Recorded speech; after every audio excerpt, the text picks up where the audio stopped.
श्रीमात्रे नमः।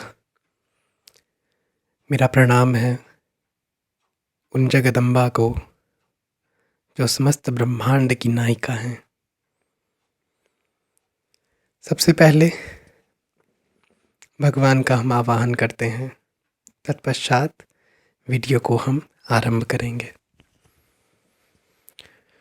शुक्लांबरधरं देवं शशिवर्णं चतुर्भुजं प्रसन्नवदनं ध्यायेत् सर्वविघ्नोपशान्तये।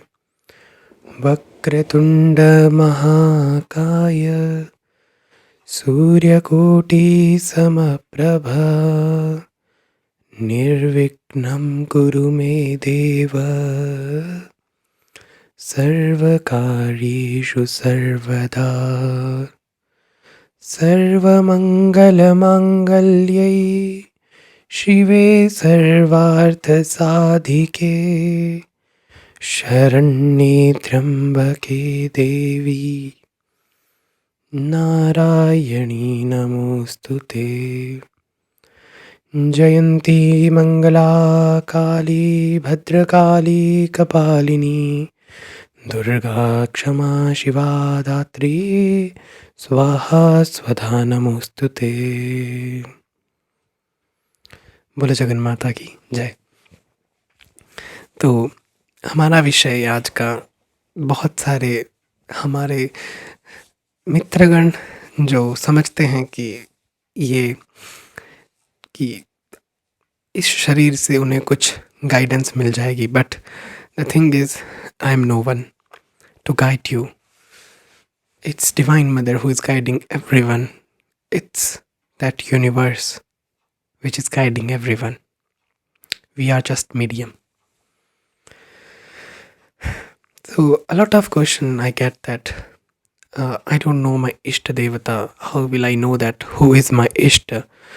There are other questions. How to start my sadhana journey without guru, physical guru, or how to just start something spiritual in my life. Students who are very young, they want to do something, but as we know that studies are very much important as much as this to do the sadhana. तो ऐसे भी लोग हमें message करते हैं कि हमारे लिए सरलतम विधान क्या होगा जिससे हम आध्यात्मिक जीवन में आगे बढ़ सकें। जैसे ही मैं ये शब्द सुनता हूँ तो बिना किसी दूसरे विचार के जो हमारे मन में आता है वो भगवान गणपति की उपासना है। बोलो विघ्नहर्ता भगवान की जय। अगर हम देखें, भगवान गणपति जो महागणपति हैं वो समय समय पर प्रकट होते हैं जन कल्याण के लिए, और वे सदैव प्रथम पूज्य ही रहते हैं। जैसा सर्वविदित कहानी है किस प्रकार माँ पार्वती भगवान गणपति का निर्माण करती हैं कैलाश पर्वत पर। कैलाश पर्वत में जब विनायक भगवान का अवतार हुआ, वो प्रकट हुए। माँ का वर्ण सिंदूर वर्ण का कहा जाता है, सिंदूरारुण विग्रहम त्रिनयनम। तो जब माँ के अभ्यंग से उनकी रचना हुई भगवान गणपति की, तो उनमें एक लालिमा आ गई। तो जितने भी अष्ट विनायक हैं, या आप भगवान गणपति की विग्रह को देखेंगे तो उन पे सिंदूर चढ़ा होता है, जैसा हनुमान जी पर चढ़ता है। हनुमान जी की इस कथा तो आपको सर्वविदित है। तो वैसे ही भगवान गणपति भी सिंदूर वर्ण के हैं। तो उन्होंने क्यों उनकी रचना की? ताकि वो उनके द्वार की रक्षा कर सके जहाँ वो निवास कर रही हैं। भगवान गणपति जो साक्षात शिव को भी प्रवेश नहीं करने देते जब तक पराम्बिका की आज्ञा ना हो। तो आप कैसे कर सकते हैं प्रवेश जगदम्बा के श्रीनगर में, जिसके द्वारपाल साक्षात भगवान गणपति हैं? जब महादेव नहीं कर पाए तो हम कौन हैं? बहुत से लोग कहते हैं क्यों गणपति उपासना करें, क्योंकि हमारा मन तो केवल माँ जगदम्बा में लगता है, वो हमारी आराध्या हैं। तो शायद आपके लिए मंत्र विज्ञान नहीं है, मंत्र की साधना नहीं है। यदि आपको भगवान गणपति की उपासना ऐसा लगता है कि यदि इंटरेस्ट होगा, रुचि होगी तो ही करेंगे। मंत्र का अर्थ ही नहीं है कि रुचि हो आपकी। यस, साधनाएं कुछ ऐसी होती हैं मन मार के ही करनी पड़ती हैं। यदि आपका मन हर साधना में लग गया तो आप सिद्ध हैं। और जो साधक जिनका मन नहीं लगता रूप में, तो आप मंत्र विज्ञान में महामाई के विद्याओं को क्यों जानना चाहते हैं, उनकी श्री विद्या को क्यों जानना चाहते हैं?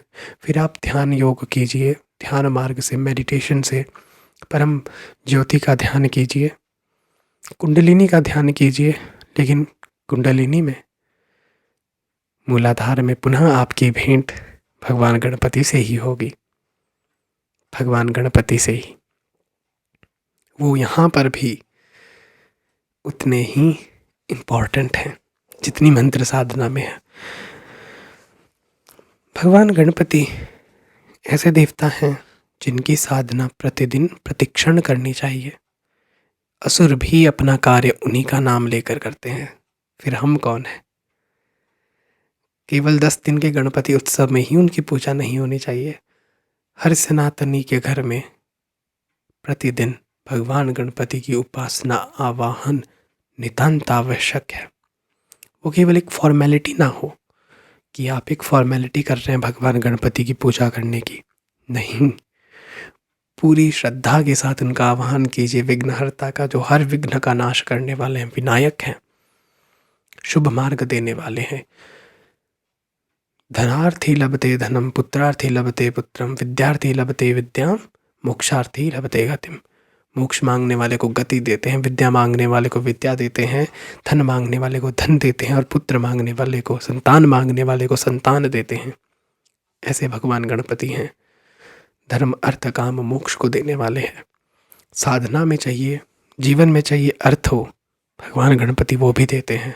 दान पुण्य कीजिए, भगवान गणपति वो मेधा देते हैं जो उन पराम्बिका की विद्या को समझ सके, उतार पाए अपने में, वो भगवान गणपति देते हैं।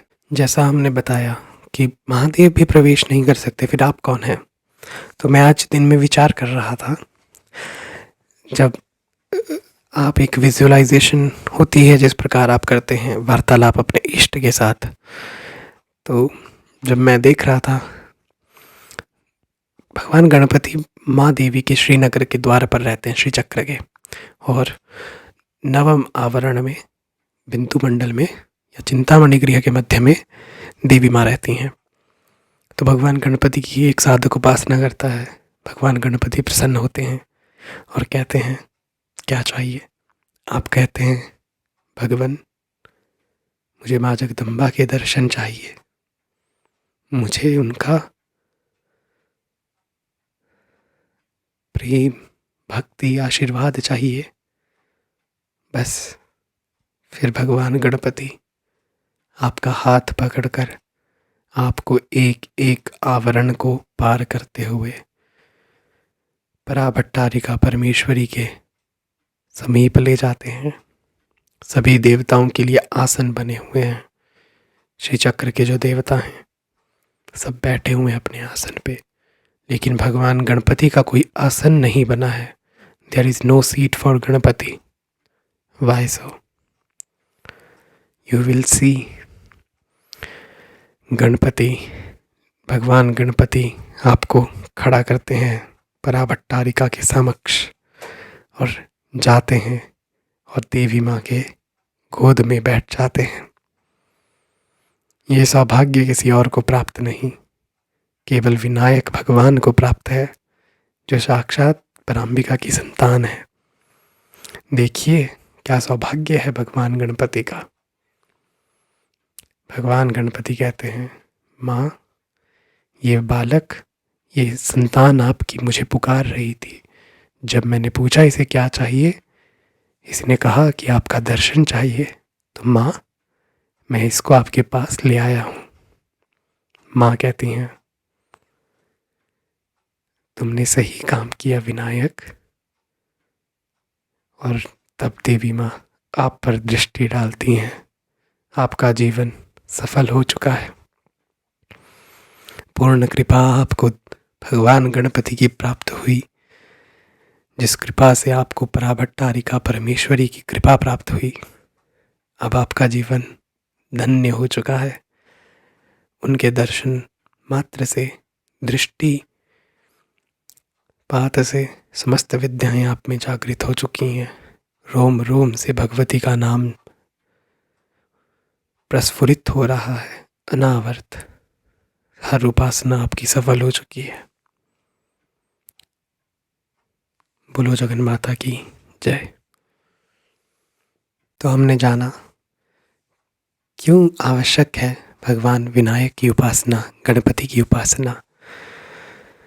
तो अभी तो हमने महत्व जाना है। आने वाले वीडियो में सरल सा विधान और एक दिनचर्या एक साधक को जो करनी चाहिए वो हम बताएंगे। लगभग 15 से 20 मिनट अगर नित्य पूजा देते हैं आप, जो बिजी हैं, स्टूडेंट्स हैं, तो मुझे लगता है 6 महीने के अंदर जो कृपा प्राप्त होगी उसका वर्णन शब्दों में नहीं किया जा सकता। असीम कृपा प्राप्त होगी एक साधक को। हो सकता है मैं कुछ भूल भी गया हूँ बोलना, क्योंकि मैंने पॉइंट्स नहीं बनाए थे। हाँ, मेरे दिमाग में था कि ये बोलेंगे, लेकिन अभी जब हमने वो ध्यान किया, वो वार्तालाप देखा भगवान गणपति और देवी माँ के बीच में, अब कुछ बोलने के लिए शेष नहीं है। पुनः जब शक्ति मिलेगी, प्रेरणा मिलेगी, तो मैं रिकॉर्ड करके अपलोड करूँगा। तब तक के लिए श्री मात्रे नमः।